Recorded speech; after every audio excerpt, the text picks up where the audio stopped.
माता लक्ष्मी कहती हैं कि घर की ये 5 चीजें कभी दूसरों को नहीं देनी चाहिए। आज हम आपको माता लक्ष्मी की एक प्राचीन कथा सुनाने जा रहे हैं।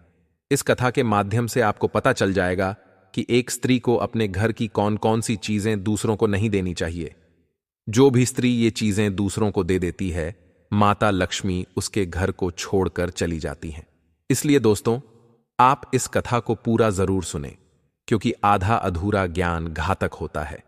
जो भी इस कथा को पूरा सुनता है, माता लक्ष्मी उसकी झोली खुशियों से भर देती है। तो चलिए, बिना देरी किए आपको वह प्राचीन कथा सुनाते हैं। दोस्तों, पूर्व काल की बात है। मध्य देश में एक अत्यंत शोभायमान नगरी थी। उस नगरी में सुकन्या नाम की एक स्त्री अपने पति और सास ससुर के साथ निवास करती थी। सुकन्या एक पतिव्रता नारी थी, जो सत्य और धर्म का पालन करने में तत्पर और गृह कार्य में दक्ष थी। सुकन्या का स्वभाव अत्यंत दयालु था। वह सदैव दूसरों की सहायता करती थी। सुकन्या का पति संजय एक वैश्य था, जिसकी अनाज की दुकान थी, जहां वह बाजार में लोगों की जरूरत की चीजें बेचा करता था। सुकन्या अपने पति से बहुत अधिक प्रेम करती थी और उसे परमेश्वर मानकर उसकी सेवा करती थी। सुकन्या रोज सुबह पति से पहले जागती थी, अपने घर का आंगन साफ करती थी, फिर रंगोली बनाकर आंगन को सजाती थी।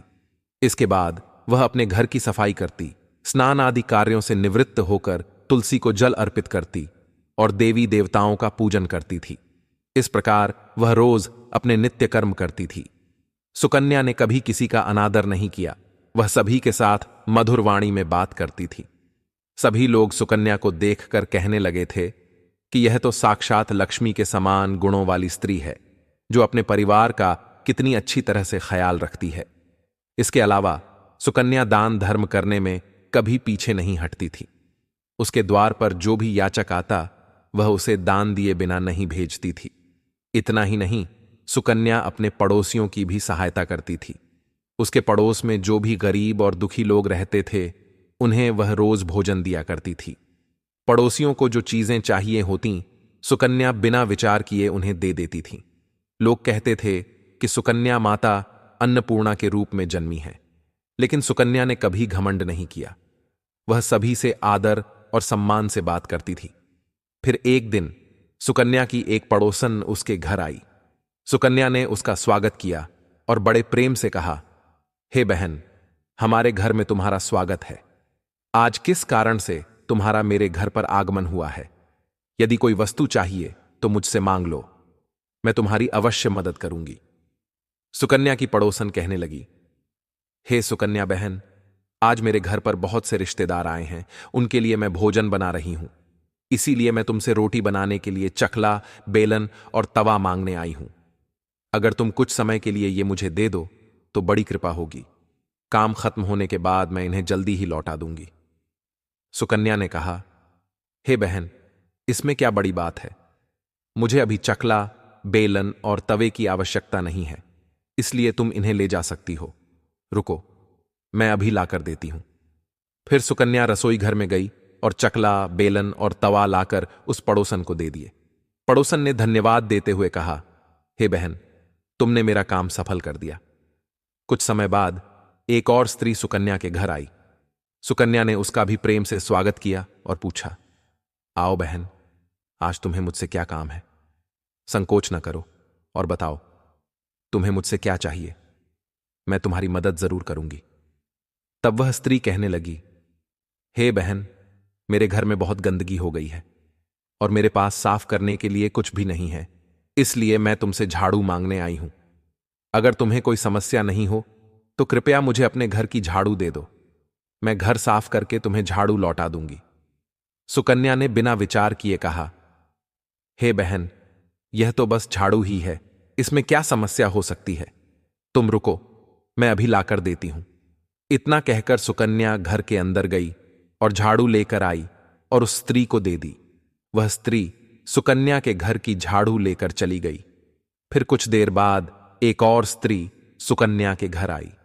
सुकन्या ने उसका भी बड़े प्रेम से स्वागत किया। सुकन्या ने कहा, आओ बहन, क्या बात है?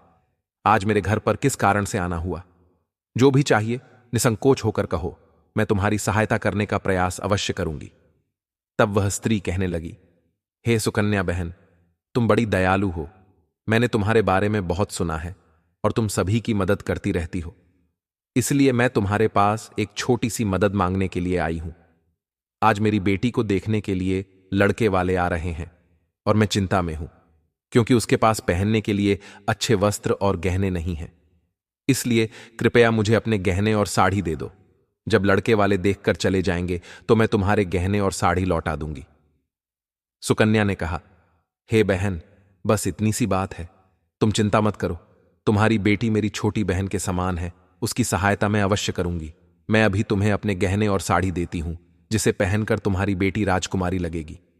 फिर सुकन्या अंदर गई, गहने और साड़ी लेकर आई और उस पड़ोसन को दे दिए। वह पड़ोसन प्रसन्न होकर सुकन्या के गहने और साड़ी लेकर चली गई। फिर शाम हो गई और एक अन्य पड़ोसन सुकन्या के घर आई। सुकन्या ने उसका भी बड़े प्रेम से स्वागत किया और कहा, आओ बहन, क्या चाहिए?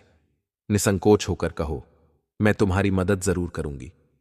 वह पड़ोसन कहने लगी, हे सुकन्या बहन, तुम बड़ी दयालु हो और तुम सभी की मदद करती हो, इसलिए मैं तुम्हारे पास आई हूं।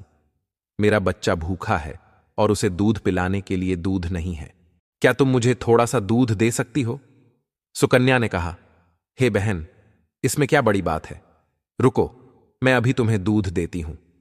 सुकन्या रसोई में गई और थोड़ा सा दूध लेकर आई और वह दूध उस पड़ोसन को दे दिया।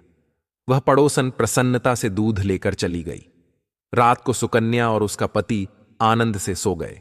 फिर दूसरे दिन जब वे जागे तो उन्हें एक बहुत बुरी खबर मिली।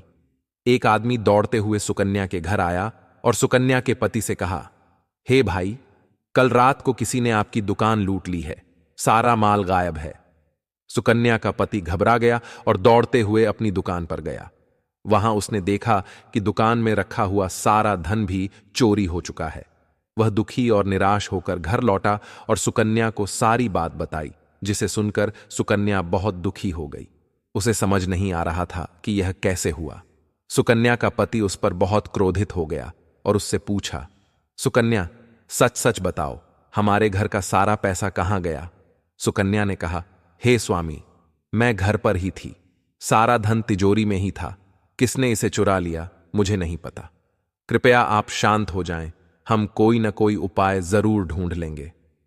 सुकन्या का पति कहने लगा, ये जो तुम दूसरे लोगों को घर पर बुलाकर खिलाती हो, अनजान लोगों को घर में बुलाती हो, उसी का फल है ये। दोस्तों, घर के सभी लोग सुकन्या को भला बुरा कहने लगते हैं। सुकन्या की पड़ोसन उसके गहने लेकर भाग गई होती है। निराश होकर सुकन्या घर लौटती है और अपने पति को सारी बात बता देती है। सुकन्या की बात सुनकर उसका पति आग बबूला हो जाता है और सुकन्या को भला बुरा कहने लगता है। सुकन्या का पति कहता है, हे सुकन्या, तुम बड़ी मूर्ख हो। तुम्हारे ही कारण हमारा सारा धन वैभव चला गया है। तुम्हारे दान देने की आदत के कारण ही हमारे ऊपर यह मुसीबत आ पड़ी है। अब तुम इस घर में नहीं रह सकती। अभी इसी क्षण इस घर को छोड़ दो। सुकन्या कहती है, हे नाथ, आपके सिवा मेरा इस दुनिया में कोई नहीं है। मैं आपको छोड़कर कहां जाऊं? सुकन्या का पति कहता है, तुम कहीं भी जाओ, लेकिन अब इस घर में नहीं रह सकती। तुम्हारे कारण मेरा सब कुछ बर्बाद हो गया है। अगर तुम इस घर में रहोगी तो बचा हुआ भी नष्ट हो जाएगा। सुकन्या अपने पति को हाथ जोड़कर विनती करती है, हे स्वामी, ऐसा न कहिए। मैंने कोई अपराध नहीं किया है। आपके बिना मैं जीवित नहीं रह सकती। मुझे इस घर से मत निकालिए। लेकिन सुकन्या का पति उसकी एक नहीं सुनता और उसे घर से धक्के मारकर बाहर निकाल देता है। वह कहता है, अब तुम इस घर से चली जाओ और लौटकर मत आना। चाहे तो किसी नदी में कूदकर अपनी जान दे दो, लेकिन अब तुम इस घर में मेरे साथ नहीं रह सकती। फिर सुकन्या दुखी होकर रोते हुए अपने पति का घर छोड़ देती है। चलते चलते सुकन्या माता लक्ष्मी के मंदिर में जाती है और उनसे प्रार्थना करती है, हे मां, मैंने ऐसा कौन सा पाप किया है जो मेरी ऐसी दशा हुई है? हे मां लक्ष्मी, मैं तो नित्य आपकी पूजा करती थी, फिर भी आपने मेरा घर क्यों छोड़ा? कृपया मुझे बताओ मां, मैंने ऐसा कौन सा अपराध किया जो आप मुझसे रूठ गईं? फिर सुकन्या वहीं बैठकर सोचने लगती है, यदि मेरे पति मुझे स्वीकार नहीं करेंगे तो मैं जीवित रहकर क्या करूंगी? अगर मेरे ही कारण मेरे पति की यह दुर्दशा हुई है तो मुझे जीवित रहने का कोई अधिकार नहीं है। सुकन्या अपने प्राण देने के लिए नदी की तरफ चल पड़ती है। नदी के पास जाकर सुकन्या माता लक्ष्मी से प्रार्थना करती है, हे मां लक्ष्मी, अब मैं अपने प्राण देने जा रही हूं। यदि मेरे द्वारा आपकी पूजा में कोई कमी रह गई हो तो मुझे माफ कर दीजिए। मैं अपने पति के बिना जीवित नहीं रह सकती, इसलिए अब मैं इस नदी में कूदकर अपने प्राण दे दूंगी। इतना कहकर सुकन्या नदी में कूदने ही वाली होती है कि साक्षात माता लक्ष्मी उस स्थान पर प्रकट हो जाती हैं। मां लक्ष्मी सुकन्या से कहती हैं, रुक जाओ सुकन्या, रुक जाओ पुत्री, तुम यह क्या कर रही हो? सुकन्या आंखें खोलकर देखती है कि साक्षात माता लक्ष्मी सामने खड़ी हैं। वह कहती है, मां लक्ष्मी, मुझे क्षमा करें, मैं बहुत बड़ा पाप करने जा रही थी। देवी लक्ष्मी कहती हैं, हे सुकन्या, मनुष्य को स्वयं अपने प्राण नहीं लेने चाहिए, यह महापाप है। ईश्वर ने जो शरीर प्रदान किया है उसे ऐसे नष्ट नहीं करना चाहिए। सुकन्या कहती है, हे मां, मैं विवश हूं, मेरे पति ने मेरा त्याग किया है और स्त्री को अपने पति को छोड़कर नहीं रहना चाहिए। मैं अपने पति को छोड़कर जीवित नहीं रह सकती, इसी कारण से अपने प्राण देने जा रही हूं। मां लक्ष्मी कहती हैं, हे सुकन्या, तुमने अनजाने में कुछ ऐसी चीजों का दान किया था जिससे मुझे तुम्हारा घर छोड़कर जाना पड़ा। जो भी स्त्री अपने घर की इन चीजों को दूसरों को दे देती है उसके घर में मेरा वास नहीं होता है। मैं उन वस्तुओं के साथ ही उनका घर छोड़कर चली जाती हूं। तब सुकन्या कहती है, हे मां, ऐसी कौन सी वस्तुएं हैं? कृपया मुझे बताइए, मैंने कौन सी वस्तुओं का दान किया जिससे आपने मेरे घर का त्याग किया है? देवी लक्ष्मी कहती हैं, हे पुत्री, अब तुम ध्यान से सुनो। मैं तुम्हें उन चीजों के बारे में बताती हूं जो किसी भी स्त्री को दूसरों को नहीं देनी चाहिए। इन चीजों का दान करने पर मैं उस घर को छोड़कर चली जाती हूं। हे सुकन्या, सबसे पहली वस्तु है चकला, बेलन और तवा। किसी भी स्त्री को यह वस्तुएं किसी और को नहीं देनी चाहिए। यह वस्तुएं रसोई का आधार होती हैं जिनसे परिवार के लिए भोजन तैयार होता है, इसलिए इन वस्तुओं को हमेशा स्वच्छ और शुद्ध रखना चाहिए। दूसरों को देने पर यह अपवित्र हो सकती हैं और फिर इनका उपयोग करना अशुभ फल प्रदान करता है। इसलिए सुकन्या, तुमने अपने रसोई घर के चकला, बेलन और तवा अपनी पड़ोसन को देकर पहली सबसे बड़ी भूल की है। तुमने घर की झाड़ू दूसरों को दे दी। झाड़ू से घर की स्वच्छता की जाती है और जहां स्वच्छता होती है उसी स्थान पर मेरा वास होता है। ध्यान में रखना सुकन्या, घर में झाड़ू को हमेशा छिपाकर रखना चाहिए। झाड़ू पर बाहरी व्यक्ति की दृष्टि भी नहीं पड़नी चाहिए। झाड़ू एक अत्यंत पवित्र वस्तु है, इसे पैर नहीं लगाना चाहिए और इससे कभी भी गंदगी नहीं हटानी चाहिए। सुकन्या, तीसरी बात यह है कि स्त्री के आभूषण। मैं सदैव ही आभूषणों में वास करती हूं। स्त्री के 16 श्रृंगार में आभूषणों का बहुत अधिक महत्व होता है। एक विवाहित स्त्री को अपने आभूषण कभी अन्य स्त्रियों को पहनने के लिए नहीं देने चाहिए। जो स्त्री अपने आभूषण अन्य स्त्रियों को देती है उसके जीवन में दुर्भाग्य आता है। हे सुकन्या, अब मैं तुम्हें चौथी वस्तु के विषय में बताती हूं। किसी भी मनुष्य को शाम हो जाने के बाद कभी सफेद रंग की वस्तुओं का दान नहीं करना चाहिए, किंतु तुमने शाम के समय दूध का दान किया था। शाम को दूध का दान करने से जीवन में दुर्भाग्य आता है। शाम को सफेद रंग की चीजें दान करने से मनुष्य के जीवन में अशुभ काल आता है। मां लक्ष्मी कहती हैं, हे सुकन्या, अब मैंने तुम्हें उन सभी वस्तुओं के बारे में बता दिया है जिनका कभी दान नहीं करना चाहिए। यह वस्तुएं कभी दूसरों को उधार में अथवा उपयोग के लिए नहीं देनी चाहिए। सुकन्या कहती है, हे मां लक्ष्मी, मुझसे बड़ी भूल हो गई। मैं इन बातों से अनजान थी। कृपया मुझे क्षमा करें और अब मुझे प्रायश्चित करने का उपाय बताएं।